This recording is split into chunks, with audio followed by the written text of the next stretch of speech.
Short number 3 है ये दोस्तों। केमिकल इक्वेशन क्या होता है ये बताना है इसमें। What is chemical equation?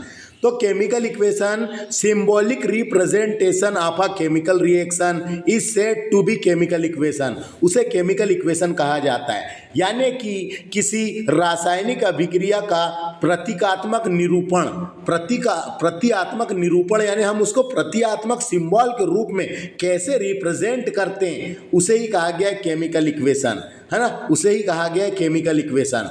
देखो जैसे इसमें it's evolve use of symbol of element के सिंबल यूज होते हैं और केमिकल फार्मूलास का यूज किया जाता है रिएक्टेंट एंड प्रोडक्ट के साइड। जो रिएक्टेंट होता है प्रोडक्ट में एलिमेंट के सिंबल या फिर केमिकल फार्मूलास का रिप्रेजेंट किया जाता है with mention of physical state. साथ में उसमें फिजिकल स्टेट भी मेंशन होती है। तो इन अभिकारकों और उत्पादकों में तत्वों या रासायनिक सूत्रों का यानी एलिमेंट का ये केमिकल फार्मूला का प्रतीकों के साथ भौतिक अवस्था का उल्लेख होता है, मेंशन होता है। प्रतीकों के साथ भौतिक अवस्था यानी फिजिकल स्टेट का मेंशन होता है ना। तो ये भी साथ में आपको लिखना है। इसके बाद देखिए the necessary condition such as temperature, pressure और any catalyst should be written on arrow between reactant and product. Reactant and product यानी कि किसी भी उत्प्रेरक पर तापमान यानी कि किसी भी कंडीशन में तापमान, प्रेशर जैसे आवश्यक शर्तें अभिकारक और उत्पादन के बीच तीर के निशान पर लिखी जाती है। दोस्तों देखो ये दिख रहा है, तीर के निशान पर लिखी जाती है। तीर के यानी एरो लगा के लिखी जाती है, एरो लगा के लिखी जाती है, तीर के निशान पर लिखी जाती है।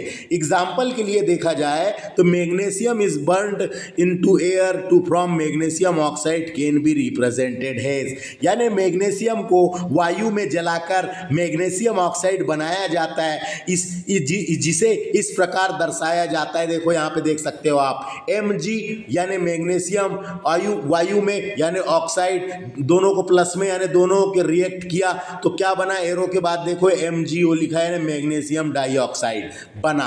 तो वही बताया गया है, आप यह देख सकते हैं। जो लेफ्ट हैंड साइड में लिखा जाता है उसे रिएक्टेंट कहते हैं। The substance which take part of a chemical reaction. जो सब्सटेंस है ना, जो सब्सटेंस यूज किए गए हैं, जो पार्ट है रिएक्टेंट के, उसे रिएक्टेंट कहा जाता है। प्रोडक्ट क्या होता है? तो वही होता है, प्रोडक्ट क्या होता है, the substance which are formed in a chemical reaction.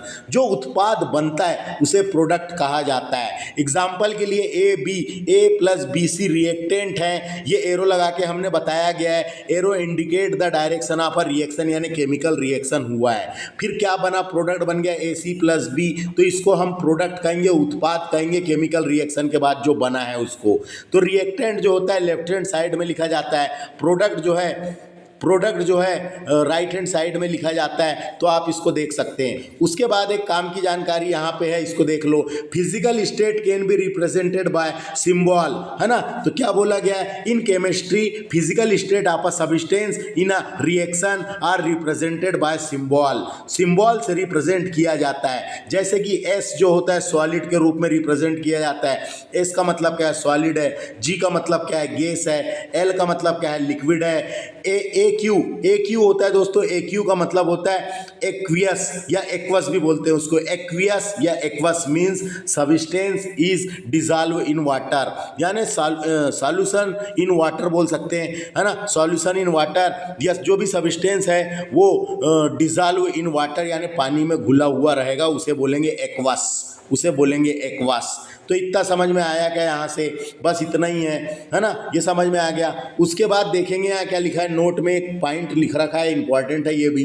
तो क्या लिखा है, magnesium ribbon must be clean with sand paper before burning because it form a layer of magnesium oxide which interfere in burning. यानी कि सही बात लिखी है यहाँ पे, है ना, कि magnesium ribbon must be clean with sand paper before burning because, क्योंकि it form a layer of magnesium dioxide on its surface which hinder the burning process। यानी वो जलने से रोकेगी, यानी वो क्या करेगी, जलने की प्रक्रिया में बाधा डालेगी। hinder the burning process, this oxide layer prevent the magnesium from readily reacting and oxygen and igniting, तो हम बोल सकते हैं, इसको हिंदी में बताऊं तो मैग्नीशियम रिबन को जलाने से पहले सैंड पेपर से साफ करना जरूरी है, क्योंकि इससे इसके ऊपर जो सतह पर मैग्नीशियम ऑक्साइड की परत बन जाती है ऑटोमेटिकली, रखे रखे जैसे कहीं रखा हुआ है मैग्नीशियम रिबन, तो ऑटोमेटिकली वो एयर के साथ रिएक्ट करके मैग्नीशियम की परत बना लेती है ना, तो जलने की प्रक्रिया में बाधा डालती है जो परत बन जाती है।